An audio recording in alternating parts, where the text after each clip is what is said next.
Halo Sobat YouTube, balik lagi sama gue.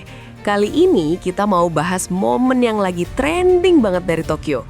Tanggal 30 Maret 2026 kemarin, Presiden kita, Pak Prabowo Subianto, baru aja melakukan kunjungan kehormatan ke Istana Kekaisaran Jepang buat nemuin Kaisar Naruhito. Bukan main, auranya benar-benar high level. Penasaran apa aja yang dibahas dan kenapa media Jepang sampai heboh? Let's dive in!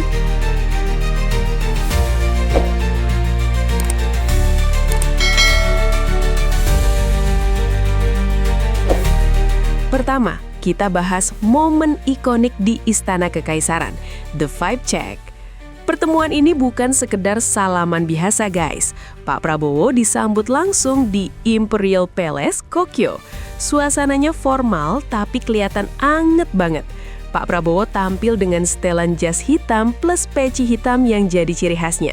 Sementara Kaisar Naruhito menyambut dengan senyum khasnya yang teduh. Dan momen uniknya, ada gestur saling hormat yang sangat dalam. Pak Prabowo yang emang punya background militer dan sangat paham protokol internasional menunjukkan kelasnya sebagai negarawan. Netizen bilang, ini baru diplomasi berwibawa. Terus, apa kata media di Jepang? The buzz.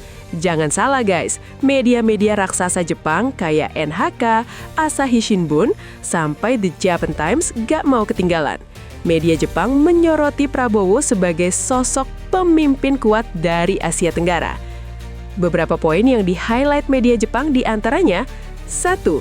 Kizuna atau ikatan.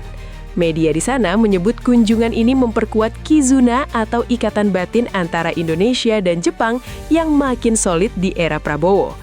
Kedua, stabilitas kawasan. Jepang melihat Indonesia di bawah Prabowo sebagai jangkar keamanan di Indo-Pasifik. Dan yang ketiga, respek tinggi. Media sana memuji cara Pak Prabowo menghormati tradisi kekaisaran yang bikin publik Jepang makin respek sama Indonesia. Selanjutnya, apa sih agenda dan isi pertemuan ini? Meskipun sifatnya kunjungan kehormatan atau courtesy call, obrolannya nggak cuma basa-basi cuaca doang. Ini dia bocorannya. Pertama, persahabatan abadi, memperingati hubungan diplomatik yang makin matang. Pak Prabowo menyampaikan salam dari seluruh rakyat Indonesia buat warga Jepang. Kedua, transfer teknologi dan SDM.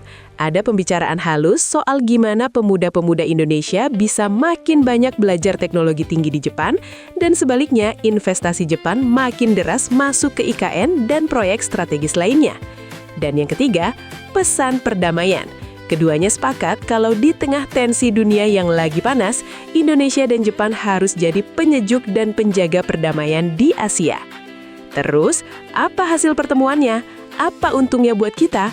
Hasilnya gak main-main guys. Pertama, level diplomasi naik ngeri. Kita dianggap mitra setara sama negara maju sekelas Jepang. Kedua, karpet merah ekonomi. Kunjungan ke Kaisar itu simbol restu tertinggi. Efeknya, investor Jepang bakal makin pede nyentik dana ke Indonesia karena ngerasa hubungannya udah di level top tier. Dan yang keempat, kolaborasi budaya. Bakal makin banyak pertukaran budaya yang bikin kita gampang akses tech dan seni dari negeri Sakura. Jadi menurut kalian gimana nih aksi Pak Prabowo di Tokyo?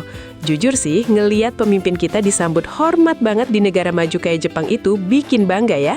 Diplomasi satset tapi tetap elegan. Tulis pendapat kalian di kolom komentar.